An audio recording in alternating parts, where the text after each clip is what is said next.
Now, it's very important to understand where negative emotions come from. Negative emotions come from inside you. Negative emotions are not contained in external situations.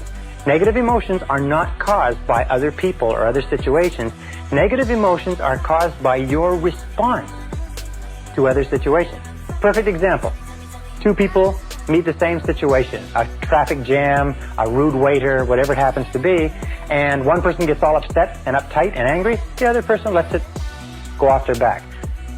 Another example, the same person, 2 different days. One day they've had an argument or a flat tire or they're late for work, they get into a traffic jam and they're angry and they're uptight. The next day, they leave with plenty of time, they had a lovely breakfast with their family, they got lots of time to get to work, they have a traffic jam, it doesn't bother them at all. In both cases, it's an example of that the negative emotion does not come from the situation. Is that you are always free to choose the quality of your emotional life. Is that you choose to become angry. Now understand this, nobody makes you feel anything. Nobody makes you feel angry. Nobody makes you feel tense. Nobody makes you feel upset.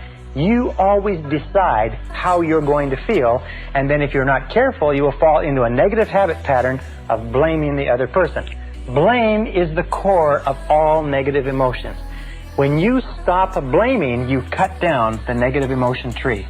You cut it off, you kill it, and all the negative emotions die simultaneously. It's almost exactly as if this negative emotion tree were a Christmas tree and it were plugged into the wall. And the negative emotions were Christmas tree lights. And you took this plug and you jerked it out of the wall, what would happen? Well, what would happen is that all the negative emotions, the lights, would go out simultaneously, just like that.